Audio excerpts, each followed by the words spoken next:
Pernahkah kamu membayangkan, di balik suara bising dan bau oli yang khas, ada ancaman tak kasat mata yang mengintai setiap detik di bengkel?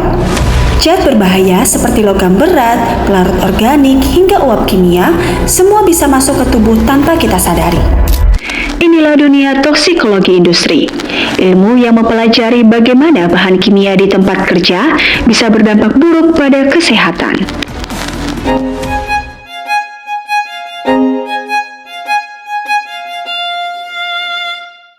Dalam video ini, kita akan kupas tuntas bahaya-bahaya tersembunyi di bengkel, bagaimana cara kerja di dalam tubuh, dan yang paling penting, bagaimana kita bisa melindungi diri. Halo semua, di video ini kita akan membahas topik penting yaitu pengendalian air aki di bengkel. Sebuah risiko yang sering diabaikan tetapi bisa berdampak serius pada kesehatan pekerja. Kita akan mengetahui apa itu faktor kimia yang biasa ditemukan di bengkel, dampaknya bagi tubuh, dan tentu saja bagaimana cara mencegahnya. Simak video ini sampai selesai karena ini sangat penting, terutama bagi kalian yang bekerja atau punya usaha di bidang otomotif. Menurut data dari International Labour Organization atau ILO, lebih dari 1 juta pekerja meninggal setiap tahunnya akibat paparan zat berbahaya di tempat kerja, termasuk bahan kimia yang digunakan dalam berbagai proses industri. Kondisi ini mencerminkan seriusnya ancaman kesehatan dan keselamatan kerja yang masih dihadapi banyak negara, khususnya di sektor-sektor dengan tingkat pengawasan yang rendah. Salah satu penyumbang tertinggi berasal dari sektor informal seperti bengkel kendaraan, industri rumahan, dan usaha kecil yang seringkali belum memiliki sistem pengelolaan bahan kimia dan perlindungan kerja yang memadai. Di sektor tersebut, pekerja kerap terpapar zat kimia berbahaya tanpa alat pelindung diri yang sesuai dan tanpa pemahaman yang cukup mengenai risiko yang mereka hadapi setiap hari. Bahaya paparan bahan kimia tidak hanya dirasakan oleh para pekerja secara langsung, tetapi juga dapat meluas ke masyarakat sekitar. Jika limbah bahan kimia tidak dikelola dengan baik, misalnya dibuang sembarangan ke saluran air, tanah terbuka, atau sistem pembuangan, tanpa adanya pengolahan, maka zat-zat berbahaya tersebut dapat mencemari lingkungan di sekitar lokasi kerja. Pencemaran ini bisa merusak ekosistem, mengancam kesehatan masyarakat sekitar, serta mencemari sumber air yang digunakan untuk kebutuhan sehari-hari. Faktor kimia ini adalah zat kimia berbahaya yang ada di lingkungan kerja yang bisa masuk ke tubuh lewat pernapasan, kulit, ataupun pertelan. Lalu, di bengkel, paparan ini bisa datang dari gas buang kendaraan, oli bekas, pelarut pembersih, cat, debu logam, dan air aki. Nah, masalahnya, paparan ini sering tidak terlihat dan tidak langsung terasa, dan efeknya bisa muncul dalam jangka panjang. Beberapa jenis bahan kimia yang umum ditemukan di bengkel. Yang pertama, asap kendaraan, terutama dari kendaraan yang masih menyala di ruang tertutup, mengandung karbon monoksida atau CO yang beracun. Yang kedua, oil bekas, terutama yang sudah bercampur dengan logam berat, bisa menyebabkan iritasi kulit dan berpotensi karsinogenik. Yang ketiga, cairan pembersih, seperti bensin, solar, atau pembersih rem, banyak mengandung senyawa volatil yang mudah terhirup. Yang keempat, cat semprot dan thinner yang mengandung senyawa organik volatif atau VOC, bisa mengganggu sistem saraf pusat. Yang kelima, debu logam dan asap pengelasan yang mengandung partikel halus seperti mangan, kromium, atau nikel, bisa merusak paru-paru. Semua bahan ini bisa menjadi berbahaya jika tidak dikelola dengan benar. Air aki adalah campuran asam sulfat atau H2SO4 dan air. Cairan ini bersifat sangat korosif dan digunakan sebagai elektrolit untuk menghasilkan reaksi kimia di dalam aki. Air aki mengandung asam sulfat. Zat kimia ini bersifat korosif dan berbahaya bagi kesehatan. Paparan langsung ke kulit bisa menyebabkan iritasi, luka bakar, bahkan kerusakan jaringan permanen. Kalau terkena mata, bisa menyebabkan rasa terbakar, kerusakan kornea, hingga kebutaan. Menghirup uapnya dalam jangka panjang dapat merusak paru-paru, memicu asma kerja atau bronkitis kronis, bahkan uap asam sulfat termasuk karsinogen yang bisa meningkatkan risiko kanker paru. Sayangnya, masih banyak kebiasaan di bengkel yang meningkatkan resiko terjadinya paparan zat kimia ini. Yang pertama, menyimpan bahan kimia di wadah bekas makanan atau botol tanpa label. Yang kedua, tidak menutup kembali wadah pelarut setelah digunakan. Lalu yang ketiga, membuang limbah cair ke saluran air tanpa proses pengolahan. Yang keempat, menggunakan kain lap bekas untuk membersihkan tangan setelah menyentuh oli atau bensin. Dan yang kelima, tidak mengganti masker respirator secara berkala. Nah, kesalahan-kesalahan ini terlihat kecil, tapi bisa berakibat besar dalam jangka panjang. Maka dari itu, kedisiplinan dan kebiasaan kerja yang aman harus dibangun sejak awal. Air aki yang beredar di pasaran umumnya dibedakan berdasarkan warna tutup atau label botolnya, yaitu warna merah dan warna biru. Air aki botol merah disebut juga sebagai air aki jur. Ini mengandung larutan asam sulfat atau H2SO4 yang bersifat pekat dan kuat. Fungsinya adalah untuk mengisi aki basah yang baru pertama kali digunakan atau ketika aki benar-benar kosong. Karena bersifat elektrolit yang kuat, air ini membuat reaksi kimia di dalam aki. Namun, perlu diingat bahwa air aki merah ini bersifat sangat korosif dan dapat menyebabkan iritasi pada kulit, bahkan merusak logam jika terkena. Jadi penggunaannya harus dilakukan dengan sangat hati-hati. Sementara itu, air aki botol biru disebut juga air acu atau air suling. Air ini merupakan air murni yang telah melalui proses penyulingan atau demineralisasi, sehingga tidak mengandung mineral. Fungsinya adalah untuk menambah volume cairan aki ketika mulai menurun karena penguapan, agar kadar elektrolit tetap seimbang. Dampak paparan zat kimia bisa muncul dalam jangka waktu panjang maupun pendek. Contoh jangka pendeknya itu adalah pusing, iritasi kulit, mual, sesak napas, atau mata perih. Sedangkan dalam jangka waktu yang panjang bisa menyebabkan gangguan seperti paru-paru kronis, kerusakan hati dan ginjal, bahkan bisa terkena kanker. Beberapa bahan kimia juga bisa mengganggu sistem syaraf pusat, menyebabkan gangguan kognitif, perubahan suasana hati, dan kelelahan mental. Oleh karena itu, penting sekali kita untuk memahami pencegahan paparan. Mari kita bahas sedikit lebih mendalam mengenai dampak kesehatan dari paparan zat kimia. Paparan kronis terhadap zat seperti toluen, benzena, ataupun timbal yang umumnya ditemukan di pelarut dan cat bengkel dapat menyebabkan gangguan sistem saraf pusat. Gejala yang muncul meliputi kesulitan konsentrasi, perubahan perilaku, hingga kehilangan ingatan jangka pendek. Selain itu, kulit yang terus-menerus terpapar oli atau pelumas bekas biasanya mengalami dermatitis kontak, peradangan, dan bahkan luka terbuka jika tidak ditangani. Bagi pekerja yang terpapar asap logam dari proses pengelasan, dalam jangka panjang beresiko mengalami penyakit paru obstruktif kronis atau PPOK atau bahkan fibrosis paru. Yang lebih mengkhawatirkan, beberapa zat kimia bersifat karsinogenik, artinya bisa memicu kanker bila terpapar secara terus-menerus dalam waktu lama. Oleh sebab itu, pemantauan berkala terhadap kesehatan pekerja sangat disarankan. Dalam dunia kesehatan dan keselamatan kerja, kita mengenal konsep hierarki pengendalian bahaya yang mengurutkan langkah-langkah pengendalian dari yang paling efektif hingga yang paling akhir. Setiap langkah dalam hierarki ini dirancang untuk mengurangi risiko di tempat kerja secara maksimal. Mari kita bahas satu persatu, mulai dari yang paling utama hingga paling akhir. Yang pertama, eliminasi. Langkah pertama dalam hierarki pengendalian K3 adalah eliminasi, yaitu menghilangkan sepenuhnya sumber bahaya dari tempat kerja. Ini adalah metode yang paling efektif karena jika bahan kimia berbahaya tidak ada, maka risikonya pun hilang. Contohnya, kita bisa berhenti menggunakan cairan pembersih yang terlalu keras dan menggantinya dengan metode pembersihan lain yang lebih aman. Yang kedua, substitusi.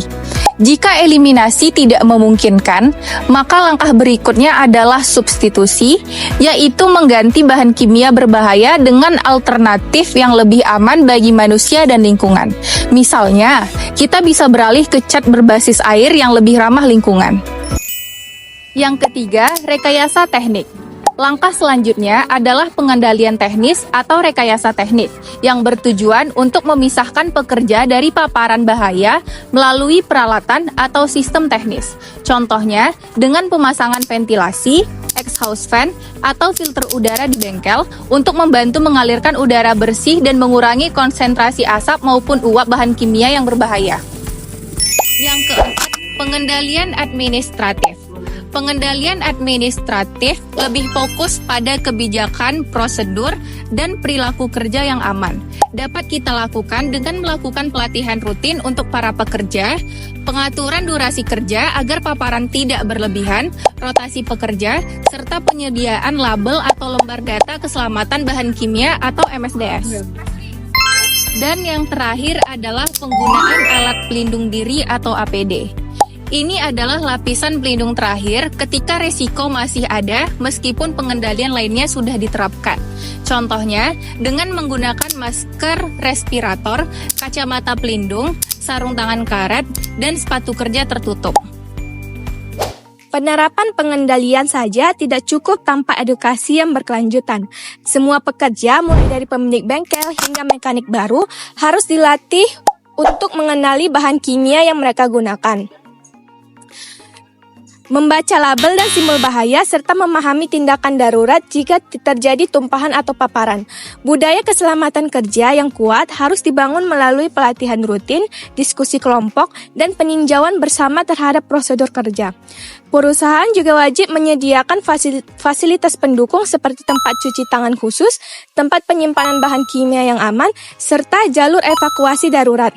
Kepatuhan terhadap SOP menjadi krusial agar risiko bisa ditekan serendah mungkin. Dan penggunaan alat pelindung diri atau APD harus menjadi kebiasaan yang melekat dalam setiap aktivitas kerja, bukan hanya sekadar kewajiban. Selain dari edukasi, pengendalian bahan kimia di tempat kerja tidak lepas dari regulasi dan standar yang berlaku. Di Indonesia sendiri, pengelolaan bahan kimia diatur dalam Peraturan Menteri Ketenagakerjaan Nomor 5 Tahun 2018 tentang Keselamatan dan Kesehatan Kerja Lingkungan Kerja dan Peraturan Menteri Kesehatan atau Permenkes Nomor 70 Tahun 2016 yang mengatur tentang standar dan persyaratan kesehatan lingkungan kerja industri. Dalam aturan ini dijelaskan tentang nilai ambang batas paparan bahan kimia, kewajiban penggunaan APD, serta kewajiban pengusaha untuk menyediakan keselamatan bahan. Selain itu, setiap bahan kimia berbahaya wajib disertai dengan material datasheet atau lembar data keselamatan bahan atau LDKB yang menjelaskan sifat zat, potensi bahaya, cara penanganan, hingga tindakan pertama pada saat kecelakaan kerja. Dengan mengacu pada regulasi ini, kita bisa memastikan bahwa tempat kerja bukan hanya produktif, tapi juga aman bagi semua pihak.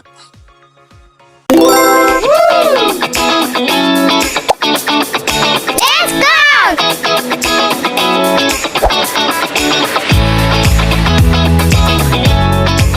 Sebelumnya Bang, perkenalkan kami mahasiswi dari FKM USU ingin melakukan wawancara sedikit terkait zat toksik yang ada di bengkel. Boleh Bang, Abang perkenalan dulu. Sebelumnya nama Abang siapa ya Bang? Nama saya Rizky, Rizky, umur Abang? umur 22 tahun. Dan jabatan Abang di bengkel ini apa ya Bang? Sebagai pekerja kah? Sebagai pekerja atau lebih tepatnya sebagai mekanik. Oh, sebagai mekanik. Iya. Oh ya, sebelumnya Abang udah berapa lama Bang kerja di bengkel ini? Saya kerja di bengkel lebih kurang 3 tahun lebih. Oh, sudah cukup lama ya Bang? Iya. Sebelum Abang bekerja di sini, apakah Abang sebelumnya pernah bekerja di tempat lain Bang? Tidak Bengkel lain? pernah. Berarti ini yang pertama kalinya? Ini yang pertama. Oh, baik. Rata-rata pekerja yang ada di bengkel ada di bengkel ini itu pendidikan terakhirnya apa ya Bang? Rata-rata pendidikan terakhir itu di tingkat SMA. SMA. Iya. Berarti Abang sendiri 3 SMA nih terakhir. Iya. SMA atau SMK gitu Bang? SMK. SMK ya? SMK otomotif kan? Iya. Oh, otomotif. Ini nih, setelah Abang kerja di sini, sebelumnya ada nggak Bang kayak melakukan pelatihan gitu? Bukan Abang aja, tapi pekerja yang lain. Ada sih, hanya beberapa bulan saja. Oh, Habis iya. itu, nah, Itu pelatihannya dari bengkel ini atau dari mana? Ada abang ngikutin gitu? dari bengkel ini. Dari bengkel ini dikasih Iya. pelatihan gitu ya? Rekan-rekan kerja yang lain yang memberikan arahan. Berarti emang difasilitasi pelatihan gitu ya dari bengkel ini gitu Bang? Iya. Itu pelatihannya fokus ke kayaknya untuk ke perbaikan-perbaikan kendaraan gitu ya bang, daripada maksudnya kayak apa itu cuma itu aja fokusnya atau ada yang lain lagi gitu diajarin di Ya untuk pemula ya difokuskan untuk bagian servis ringan dulu. Setelah udah lama baru mulai ke servis-servis yang lebih besar lagi. Oh, nah kan di pelatihan itu bang ada nggak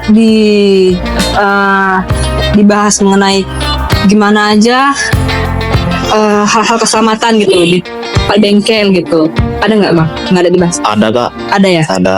Oh, Terus terkait kesehatan ada nggak Bang dibahas? Kesehatan. Ada sih. Ada juga ya. gitu ya.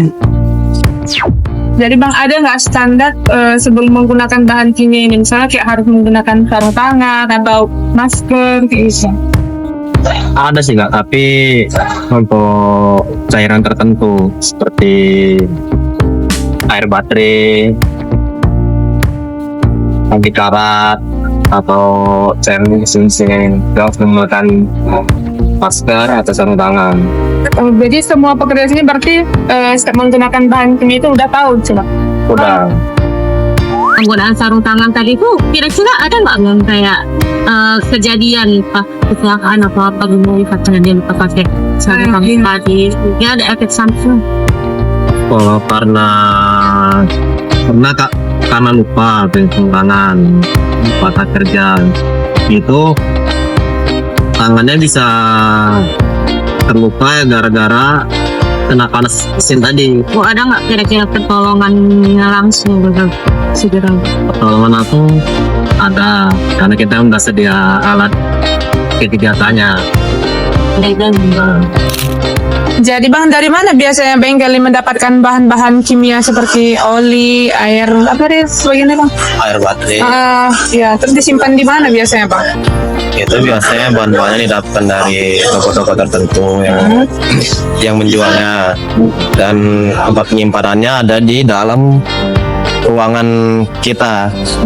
Di bahan-bahan yang tadi abang sebut oli, apa lagi deh Bang? Air baterai Baterai itu apa? Mana yang paling? yang paling banyak itu ada di air baterai. Itu kalau misalnya terkena Reaksi dia kalau terkena tubuh itu bisa menyebabkan melepuh atau iritasi. kalau pertolongan namanya itu selain ketiga kata tadi ada kayak misalnya tadi siram air Ada juga itu Jadi- dipakai air bersih, atau kalau berkelanjutan ya dibawa ke rumah sakit.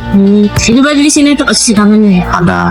Nah, apa yang biasa Abang lakukan dengan bahan kimia yang sudah tidak terpakai lagi, kayak misalnya oil bekas atau rem bekas? Itu biasanya Kak, kita lakukan penjualan kepada orang atau pabrik yang mengolah limbah atau kembali secara daur ulang oli atau spare part lain yang sudah tidak dipakai.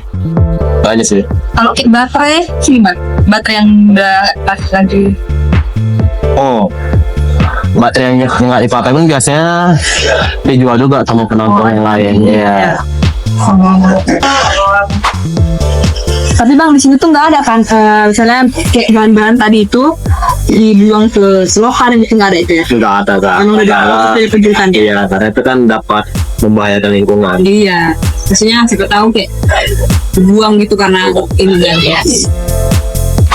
Inilah proses penggantian oli dan servis ringannya.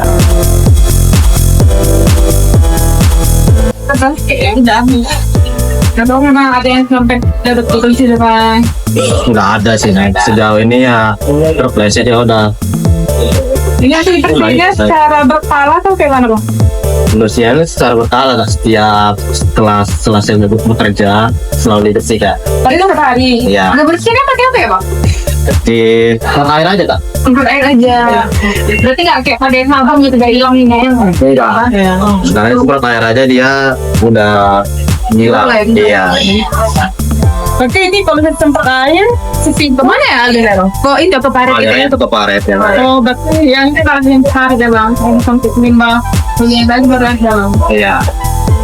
Lantainya licin, ini hasil dari dari dia atau ada Bukan kak, ini bekas pencucian di itu. Nah, itu hanya air untuk pencucian banyak. Nah, jadi dia di sini bukan karena tercampur oleh oli atau minyak dan lain-lain. Dia hanya minta air pencucian saja. untuk membersihkan yang licin-licin itu gimana ya Pak? Cukup disiram dengan air aja kak, disemprot ya air. Karena kita ada lotannya. Itu alirannya nanti bukan ya Pak? Alirannya diterapkan ke selokan. Ini dia tempat penyimpanan oli bekas yang sudah dikeluarkan dari Nagilet. Dan oli ini nanti tidak dibuang ke selokan, tapi akan diserahkan kepada pengepul oli bekas.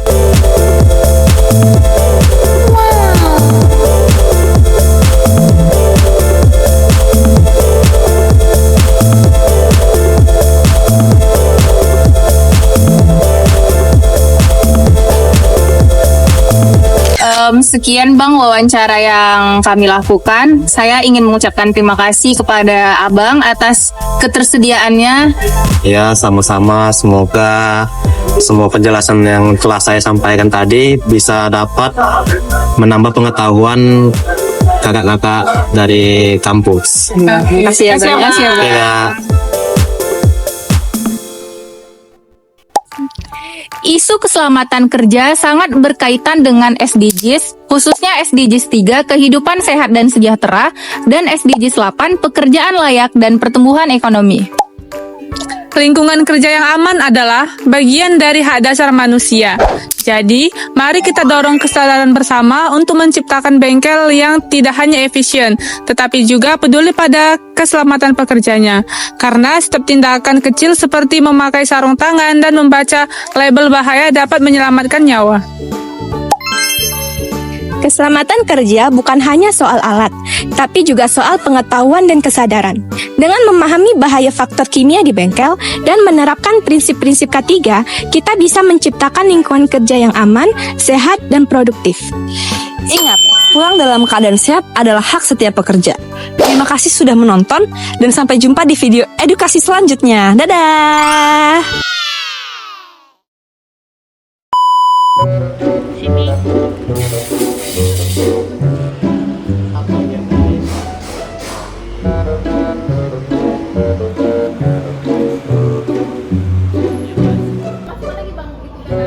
Ngomong bang.